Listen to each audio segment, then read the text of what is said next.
नमस्कार, your money में आपका स्वागत है। मैं हूं कविता थपलियाल। आगे बढ़ने से पहले आपको बताते हैं कि आज योर मनी में खास क्या है। 23 साल के हिरेन अभी से पहले करना चाहते हैं रिटायरमेंट के लिए बचत। आखिर उन्हें कहां लगाना चाहिए पैसा? क्या दिल्ली के समेत 15 साल में जुटा पाएंगे 2 करोड़ रुपए? जानेंगे कितना मजबूत है उनका पोर्टफोलियो। संजीव को करना है लंबे वक्त के लिए निवेश। बैंक आरडी में डालें पैसे या म्यूचुअल फंड होंगे बेहतर विकल्प।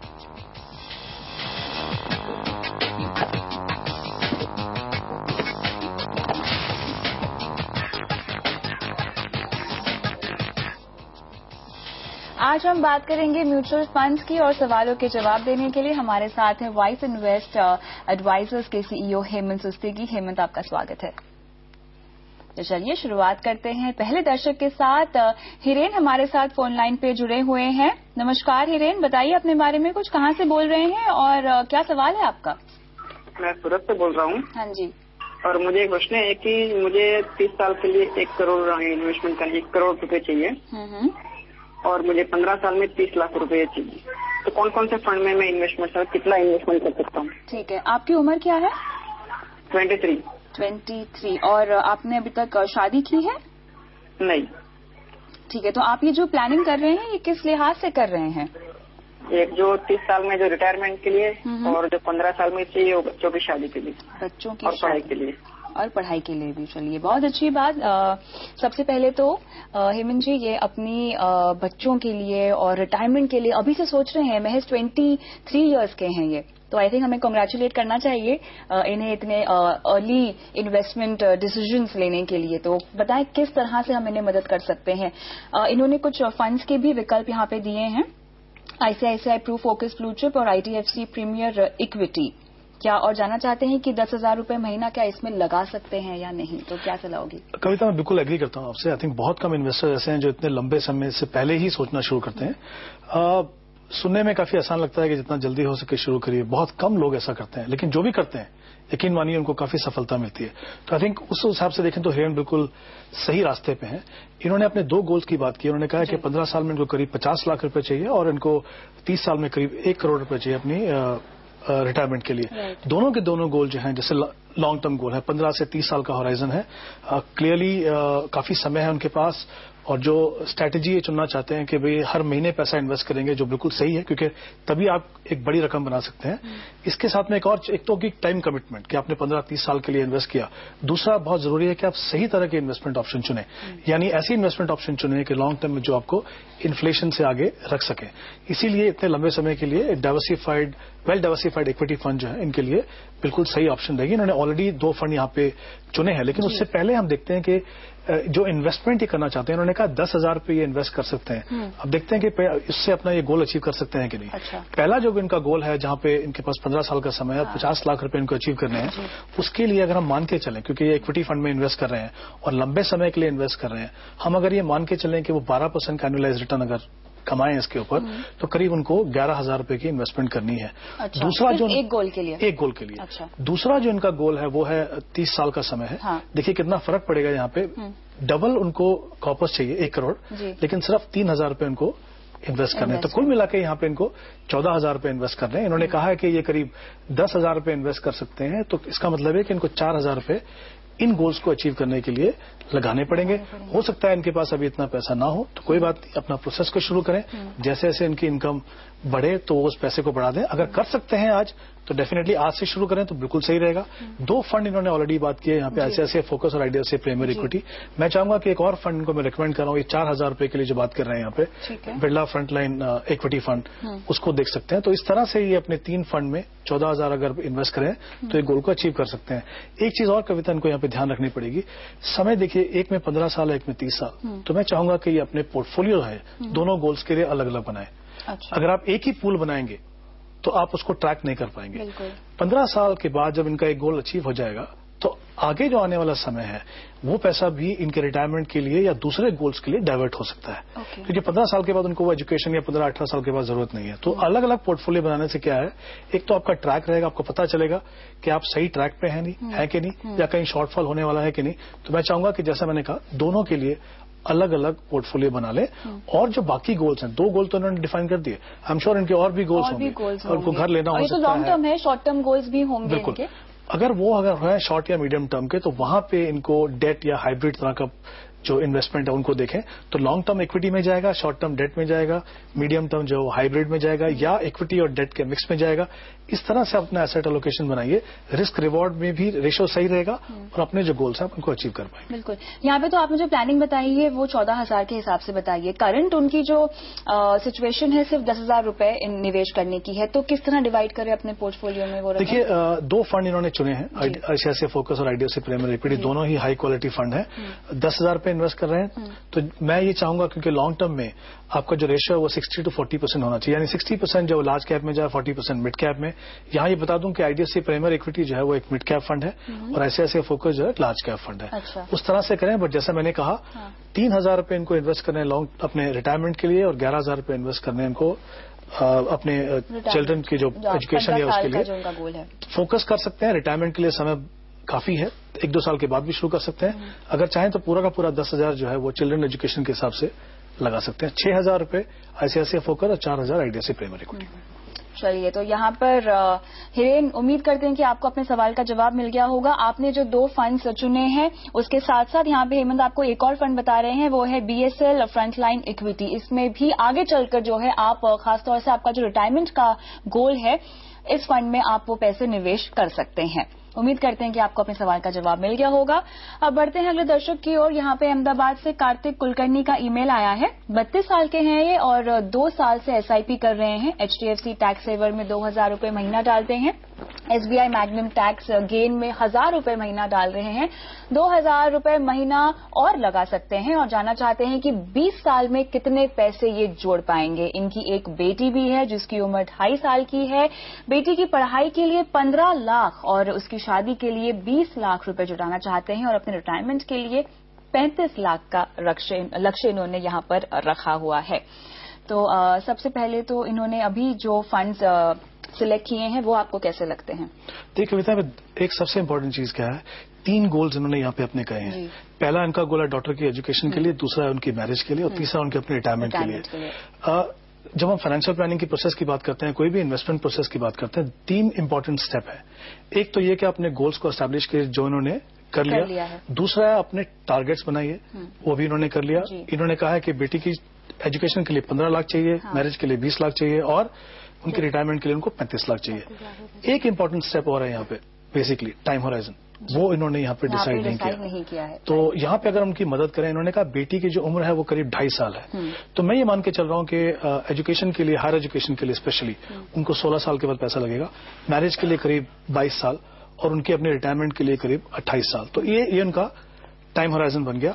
क्योंकि 16 से 28 साल का टाइम होराइजन है, जैसे हमने पहले कहा, ऐसे में आप वेल डाइवर्सिफाइड इक्विटी फंड्स का पोर्टफोलियो बना सकते हैं। 12% का अगर हम रिटर्न यहाँ पे मान के चलें तो इनको पहले गोल के लिए 3,000, दूसरे गोल के लिए 2,000 और तीसरे गोल के लिए 1,500 रुपए इन्वेस्ट करने हैं। कुल मिला के 6,500 रुपए इनको इन्वेस्ट करने हैं। इन्होंने अभी शायद ये 3,000 रुपए इन्वेस्ट कर रहे हैं और कहा है कि 2,000 और कर सकते हैं। तो 1,500 का यहाँ पे इनको शॉर्टफॉल रहेगा। वो भी जैसा मैंने पहले कहा कि अगर वो अभी कर सकते हैं तो अभी करें, नहीं तो 1 या 2 साल में जब भी उनकी इनकम बढ़े वहां से ही शुरुआत कर सकते हैं। तो इस तरह से ही अपने गोल्स को अचीव कर पाते हैं। लेकिन यहाँ पे 2 बहुत ही इंपॉर्टेंट एस्पेक्ट हैं जहां पे इनको ध्यान देना पड़ेगा।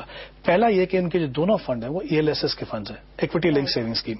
ये बेसिकली जो सेक्शन 80C के अंदर जो आपको ऑप्शंस हैं 1 लाख रुपए टैक्स के ऊपर टैक्स बचाने के लिए, उनमें एक ऑप्शन है।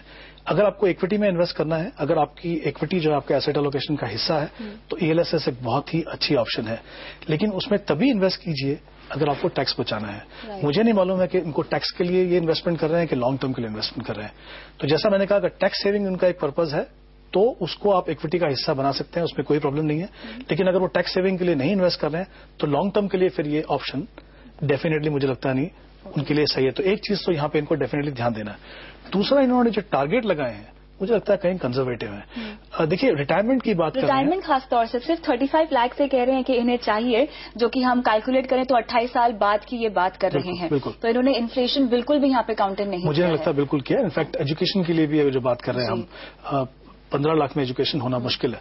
रिटायरमेंट की अगर हम बात करें, मान लीजिए इनको 7% या 8% भी रिटर्न मिलता है, तो करीब 20 या 22,000 हर महीने ये जनरेट कर पाएंगे रिटायरमेंट के समय, जो आज के वक्त में उनके 5 या 6,000 की इनकम के बराबर है। तो डेफिनेटली ये उनके लिए सही नहीं है। तो मैं चाहूंगा कि ये अपनी जो रिक्वायरमेंट्स है उसको रीअसेस कर लें, देख लें, नहीं तो हो सकता है उनको समय पे बहुत बड़ा शॉर्टफॉल रहेगा। अगर ये लॉन्ग टर्म के लिए इक्विटी फंड्स की बात करते हैं, अगर ये ELSS को छोड़ के दूसरे फंड देखें, तो जैसे हमने बात की ICICI फोकस ब्लू चिप है, IDFC प्रीमियर इक्विटी है और एक रिलायंस इक्विटी अपॉर्चुनिटी, ये 3 फंड है, डिफरेंट कैटेगरीज के फंड है। इन फंड को लॉन्ग टर्म के इन्वेस्टमेंट के लिए देख सकते हैं। बिल्कुल, और साथ ही इन्हें जो है अपने गोल्स को रिवाइज करने की जरूरत है। खासतौर से कार्तिक, आपको जो आपका रिटायरमेंट का गोल है उसे रिवाइज करने की जरूरत है। तो यहाँ पे फाइनेंशियल प्लानिंग हम करते हैं हमारे शो पे और आपके सवाल भी लेते हैं, लेकिन आप बिल्कुल मत भूलिए कि अपनी गोल्स के साथ साथ आप अपना टाइम होराइजन भी हमें बताइए, ताकि आपकी फाइनेंशियल प्लानिंग जो है और सरलता से यहाँ पर की जा सके। इसी के साथ योर मनी में फिलहाल वक्त है एक ब्रेक का, लेकिन सवाल जवाब का सिलसिला जारी है, आप बने रहिए हमारे साथ।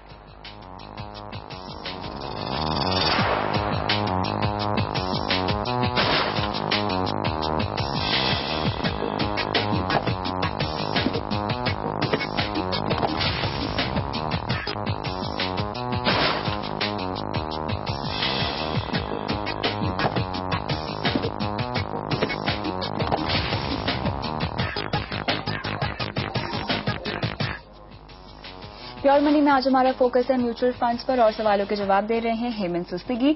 बढ़ते हैं अगले दर्शक की ओर। ओडिशा से सतीश चंद्र मिश्र हमारे साथ फोन लाइन पर जुड़े हुए हैं। नमस्कार सतीश, अपना सवाल पूछिए। मैडम नमस्ते। मैडम हाँ जी नमस्ते। मैडम मैं 18,000 per month mutual fund SIP किया हूँ। अच्छा। 15,000 म्यूचुअल फंड में देता हूँ, 5,000 दिया हूँ इसमें SCP गोल्ड ETF गोल्ड में। अच्छा ठीक है। आपकी गोल्स क्या हैं? मैडम गोल्स है 10 इयर्स के बाद 50 to 60 लाख रुपए मुझे चाहिए। 10 साल बाद आपको 50 से 60 लाख रुपए चाहिए। ठीक है। तो हेमंत, मैं इनके फंड्स के नाम आपको बता दूं। यहाँ पे ICICI pru focus blue chip equity है, SBI इमर्जिंग बिजनेस है, HDFC top 200, IDFC premier equity opportunities और कोटक गोल्ड फंड भी इन्होंने अपने पोर्टफोलियो में इंक्लूड किया हुआ है। तो 10 साल में 50 से 60 लाख रुपए इन्हें चाहिए। इसके मुताबिक क्या इनका पोर्टफोलियो ठीक लगता है आपको? देखिए, सबसे पहले देखते हैं कि जो इन्वेस्टमेंट वो कर रहे हैं वो क्या पर्याप्त है अपने इनके गोल्स अचीव करने के लिए। 10 साल का इनके पास समय है। 50 लाख अगर हम इनका टारगेट मान के चलें और जिस तरह का इन्होंने पोर्टफोलियो बनाया है इक्विटी फंड्स और गोल्ड का, मतलब करीब 15 से 20% जो है गोल्ड में, बाकी इक्विटी में है, तो उस तरह का अगर पोर्टफोलियो में 12% का रिटर्न अगर हम मान के चले तो उनको करीब 23,000 रुपए 23,000 रुपीज पर मंथ इन्वेस्ट करने हैं। अच्छा। अभी सतीश जो इन्वेस्ट कर रहे हैं वो करीब 18,000 इन्वेस्ट कर रहे हैं, तो कहीं ना कहीं उनको 5,000 रुपीज का शॉर्टफॉल है जो उनको देखना है। जैसा हमने पहले शो में बात की, हो सकता है अभी करें, नहीं तो 1-2 साल के बाद जब भी उनके पास मौका या उनके पास कैपेसिटी हो उसको वहां पे बढ़ा सकते हैं। अब देखते हैं कि इनके जो पोर्टफोलियो में जो फंड्स हैं वो कैसे हैं। देखिए, पोर्टफोलियो इनके जो फंड सिलेक्शन है बहुत ही अच्छी है। अच्छा मिक्स है लार्ज कैप, मिड कैप और गोल्ड का, उसमें बिल्कुल बने रह सकते हैं। लेकिन फंड के साथ साथ ये भी देखना है कि लार्ज कैप और मिड कैप का जो मिक्स है वो कितना है। अभी जो मुझे लगता है ब्रॉडली 50-50% है। और एक लॉन्ग टर्म इन्वेस्टर के लिए, स्पेशली जो आप एक कॉर्पस बनाना चाहते हैं, तो 60% जैसे मैंने पहले शो में कहा लार्ज कैप और 40% मिड कैप में होना चाहिए। तो ये 5,000 रुपए जब भी वो इन्वेस्ट करें, इनके एग्जिस्टिंग जो फंड है ICICI फोकस, HDFC टॉप 200, जो दोनों के दोनों लार्ज कैप फंड है, उनके अंदर अगर वो ऐड कर ले तो एक तो पोर्टफोलियो मिक्स अच्छा हो जाएगा। फंड क्वालिटी जैसे मैंने कहा बहुत अच्छी है। 23,000 रुपए इन्वेस्ट करें। अगर ये अपने टाइम होराइजन के दौरान इन्वेस्टमेंट करते रहेंगे तो डेफिनेटली इनका जो गोल है वो अचीव कर पाएंगे। और 5,000 रुपए जो इन्हें निवेश करने हैं वो किन फंड्स में ये लगा सकते हैं? वही मैं कह रहा हूँ, क्योंकि इनके पास 50-50% लार्ज कैप, मिड कैप, इनको लार्ज कैप बढ़ाना है तो ICICI फोकस और HDFC टॉप 200 के जो 2 फंड्स हैं उनके अंदर वो ऐड कर सकते हैं। और गोल्ड में अपना एक्सपोजर इतना ही रखें कि उसमें बढ़ाना चाहिए? नहीं, इनफैक्ट थोड़ा ज्यादा है अभी, बिल्कुल 20,000 हो जाएगा, थोड़ा कम हो जाएगा, तो वो 10 से 15% होना चाहिए एक लॉन्ग टर्म इन्वेस्टर के लिए, वो उस लेवल पे आ जाएगा। ठीक है। तो सतीश जी, आपके लिए सलाह यहाँ पे यही दी जा रही है कि आपको 5,000 रुपए और निवेश करने हैं और ये जो पैसा है आपको ICICI pru focus blue chip और HDFC टॉप 200 में ही निवेश करना है। उम्मीद करते हैं कि आपको अपने सवाल का जवाब मिल गया होगा। बढ़ते हैं अगले दर्शक की ओर। समित नई दिल्ली से हमारे साथ फोन लाइन पर जुड़े हुए हैं। नमस्कार समित, सवाल पूछें। Good evening ma'am. जैसा कि मैंने ईमेल में भी लिखा था, I am investing in 5 funds.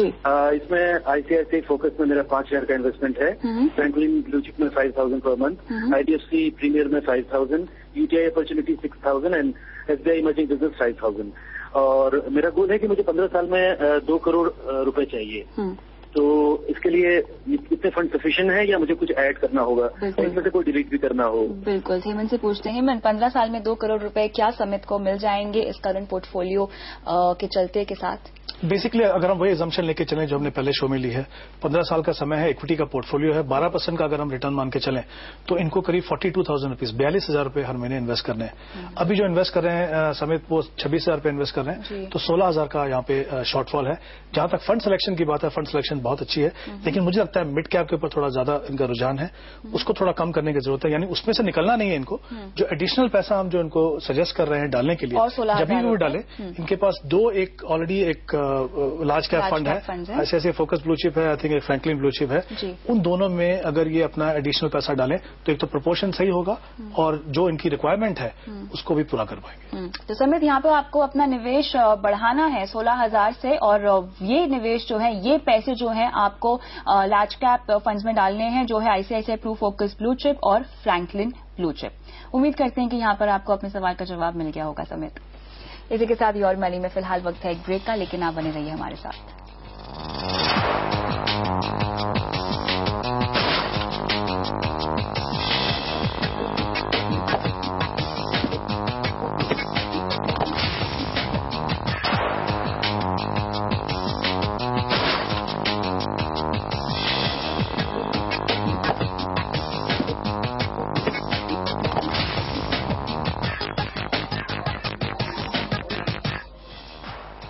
Your money में आज हमारा फोकस है म्यूचुअल फंड्स पर और सवालों के जवाब दे रहे हैं हेमंत सुस्तगी। बढ़ते हैं दर्शक की ओर, संजीव हमारे साथ फोन लाइन पर जुड़े हुए हैं। नमस्कार संजीव, अपना सवाल पूछिए। नमस्कार जी। हाँ जी।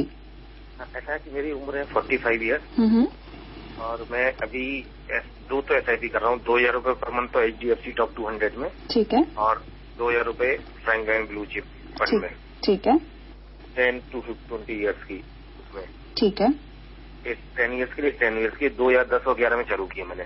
अच्छा। एक बैंक की RD भी चल रही है 2,000 रुपए पर मंथ है, वो 10 साल के लिए है, ठीक है। तो इसके अलावा मैं मतलब अभी कम 3-4 हजार रुपए और, क्योंकि मैं फ्यूचर के मतलब रिटायरमेंट के लिए लगभग 20 साल बाद का समय के हिसाब से उस हिसाब से 3-4 हजार रुपए और करना मंथली निकाल सकता हूँ। तो वही पूछ रहा हूँ कि ये जो मेरे दोनों फंड है ये ठीक है या फिर अब मैं फर्दर किस में करूँ? ठीक है। रिटायरमेंट के लिए आपको कितने पैसों की जरूरत है? कोई खास अमाउंट आपने डिसाइड किया है?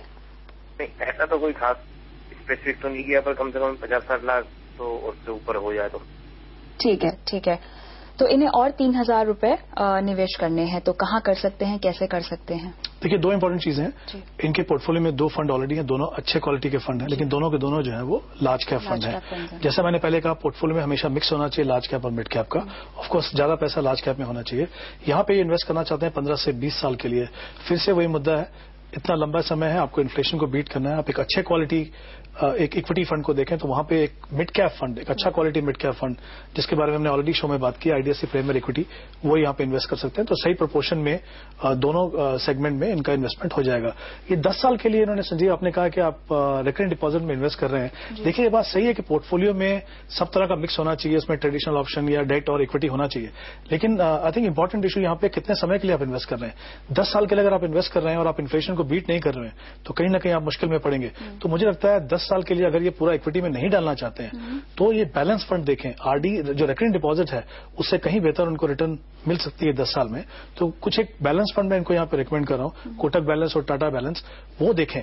और जैसा मैंने पहले कहा शो में, शॉर्ट टर्म की जो इन्वेस्टमेंट है या मीडियम टर्म की जो इन्वेस्टमेंट है वहां पे डेट में जाएं, और वहां पे भी देखिए कि ट्रेडिशनल ऑप्शन से अच्छा जो म्यूचुअल फंड के ऑप्शन है, जो ज्यादा टैक्स एफिशिएंट है, जहां पे रिटर्न भी आपको ज्यादा मिल सकता है। जैसे करंटली अगर आप देखें शॉर्ट टर्म डेट फंड है या अक्रूवल बेस्ड फंड है, उनमें अगर ये इन्वेस्ट करें तो मुझे लगता है पोर्टफोलियो के लिए सही रहेगा, रिटर्न भी अच्छा होगा, पोस्ट टैक्स रिटर्न भी इनको पहले से बेहतर मिलेंगे।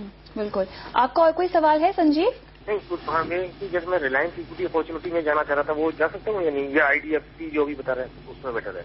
अच्छा, इन्होंने मेरे ख्याल से कुछ रिसर्च कर रखी है, इसीलिए पूछ रहे हैं कि रिलायंस अपॉर्चुनिटी में भी वो फंड भी ले सकते हैं या नहीं। हाँ, वो तो हमने पहले शो में रिकमेंड किया है।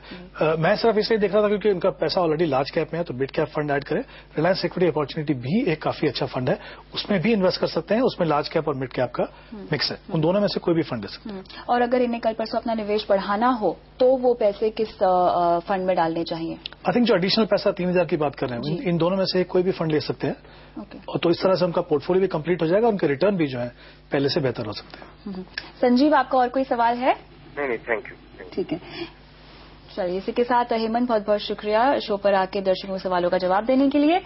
और योर मनी में आज के लिए इतना ही, लेकिन अगर आप भी हमसे म्यूचुअल फंड, इंश्योरेंस या फाइनेंशियल प्लानिंग जुड़े सवाल पूछना चाहते हैं तो हमें ईमेल कीजिए mf@moneycontrol.com पर। सवाल भेजते वक्त अपना कॉन्टैक्ट नंबर जरूर लिखें। आप हमें फेसबुक पर भी फॉलो कर सकते हैं, आपको विजिट करना है facebook.com/आवाज-योर-मनी। सवाल पोस्ट करने के साथ आप योर मनी के पुराने एपिसोड्स भी देख सकते हैं।